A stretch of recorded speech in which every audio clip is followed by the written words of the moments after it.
নামাজ শেষে দোয়ার মধ্যে বিশ্বনবী বলতেন, আল্লাহুম্মা ইন্নী আবদুক, ও আমার আল্লাহ আমি আপনার দাস, ওয়াবনু আবদিক, দাসের ঘরের দাস, ওয়াবনু আমাতিক, দাসীর ঘরের দাস। সুবহানাল্লাহ, কি বিনয়! দোয়াতে বলতেন, আল্লাহ আমি আপনার দাস, দাসের ঘরের দাস মানে আমার বাবা আব্দুল্লাহ আপনার দাস, দাসীর ঘরের দাস মানে আমার মা আমিনা আপনার দাস। সুবহানাল্লাহ। নাসিয়াতি বিয়াদিক, আমার মাথার চুলের ঝুঁটি আপনার হাতের মুঠোয়, আপনি যেখানে টানেন ওইখানে আমি যেতে বাধ্য। আপনি আমার চুল ধরে ডানে টান দিলে আমি ডানে যাই, বায়ে টান দিলে আমি বায়ে যাই, আমার কোনো ক্ষমতা নাই, সব ক্ষমতা আপনার। দেখেন, যেই নবীর কোনো গুনাহ নাই উনি দোয়ার সময় বলতেন, আল্লাহ আমি আপনার দাস, দাসের ঘরের দাস, দাসীর ঘরের দাস, আমার মাথার চুলের ঝুঁটি আপনার হাতের কবজার ভিতরে, এদিকে টান দিলে আমি এদিকে যেতে বাধ্য, ওদিকে টান দিলে ওদিকে যেতে বাধ্য। যেই নবীর কোনো গুনাহ নাই নামাজে দাঁড়িয়ে থাকতে থাকতে পা ফুলায় ফেলতেন। যেই নবী নিষ্পাপ, কোনো গুনাহ নাই, কাঁদতে কাঁদতে দাড়ি ভিজায় ফেলতেন, জামা ভিজায় ফেলতেন, সিজদায় পড়ে জমিন ভিজায় ফেলতেন। পড়েন সুবহানাল্লাহ। সামনে নামাজে যখন দাঁড়াবো অনুগত হয়ে দাঁড়াবো, অনুগত, আনুগত্যের সর্বোচ্চ টুকুন আমরা আল্লাহর সামনে পেশ করব। কেমন করে নিজের আনুগত্য প্রকাশ করতে হয় প্রিয় ভাইয়ের, আসুন বিষ্ণু ঈসা ইসলামের জীবনী থেকে দেখি। আল্লাহর হাবিব রাহমাতাল লিল আলামিন কেমন করে তিনি আল্লাহর সামনে আনুগত্য পেশ করতেন।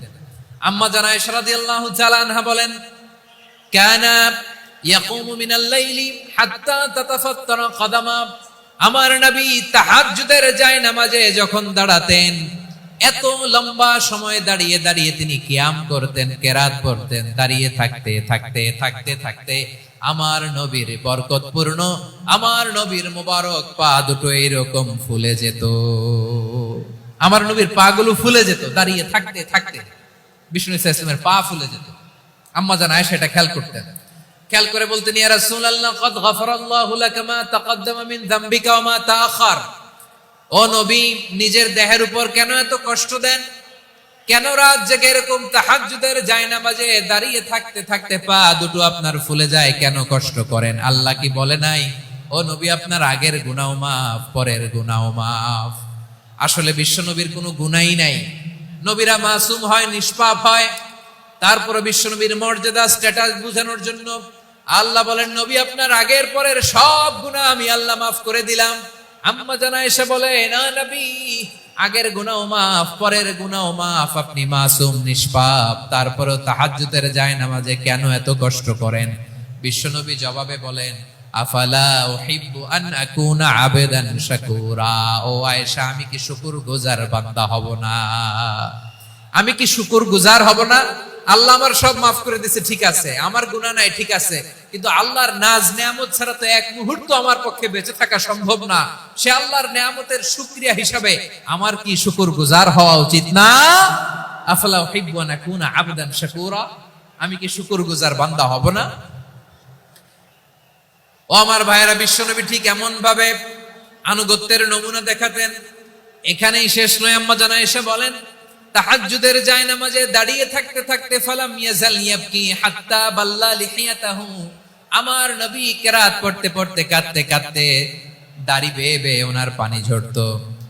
আর এক জায়গায় এসেছে হাত্তা বাল্লা হাজারাহু, নবীর জামা ভিজে যেত চোখের পানিতে। অন্য বর্ণনায় এসেছে হাত্তা বাল্লাল আরদা, সিজদায় লুটিয়ে পড়ে যখন বিশ্বনবী কান্না করতেন, বিশ্বনবীর চোখের পানি দিয়ে জমিন ভিজিয়ে যেত, জমিন ভিজিয়ে দিতেন। কি আনুগত্য, কি আনুগত্য! এরপরে নামাজ শেষে দোয়ার মধ্যে বিশ্বনবী বলতেন, আল্লাহুম্মা ইন্নী আবদুক, ও আমার আল্লাহ আমি আপনার দাস, ওয়াবনু আবদিক, দাসের ঘরের দাস, ওয়াবনু আমাতিক, দাসীর ঘরের দাস। সুবহানাল্লাহ, কি বিনয়! দোয়াতে বলতেন, আল্লাহ আমি আপনার দাস, দাসের ঘরের দাস মানে আমার বাবা আব্দুল্লাহ আপনার দাস, দাসীর ঘরের দাস মানে আমার মা আমিনা আপনার দাস। সুবহানাল্লাহ। নাসিয়াতি বিয়াদিক, আমার মাথার চুলের ঝুঁটি আপনার হাতের মুঠোয়, আপনি যেখানে টানেন ওইখানে আমি যেতে বাধ্য। আপনি আমার চুল ধরে ডানে টান দিলে আমি ডানে যাই, বায়ে টান দিলে আমি বায়ে যাই, আমার কোনো ক্ষমতা নাই, সব ক্ষমতা আপনার। দেখেন, যেই নবীর কোনো গুনাহ নাই উনি দোয়ার সময় বলতেন, আল্লাহ আমি আপনার দাস, দাসের ঘরের দাস, দাসীর ঘরের দাস, আমার মাথার চুলের ঝুঁটি আপনার হাতের কবজার ভিতরে, এদিকে টান দিলে আমি এদিকে যেতে বাধ্য, ওদিকে টান দিলে ওদিকে যেতে বাধ্য। যেই নবীর কোনো গুনাহ নাই, নামাজে দাঁড়িয়ে থাকতে থাকতে পা ফুলায় ফেলতেন।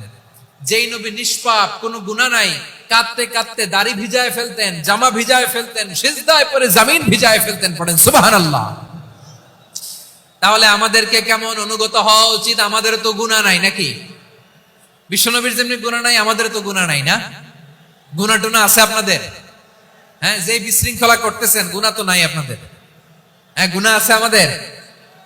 গুনাহ নাই কার? দেখি হাত তোলেন তো, যে হুজুর আমি কোনোদিন কোনো পাপ করি নাই, নিষ্পাপ, বেগুনা, মাসুম, জান্নাত থেকে পালায় আসছি। জান্নাত থেকে পালায় আসছেন এরকম কে আছেন দেখি তো? আছে এরকম কেউ? আছে?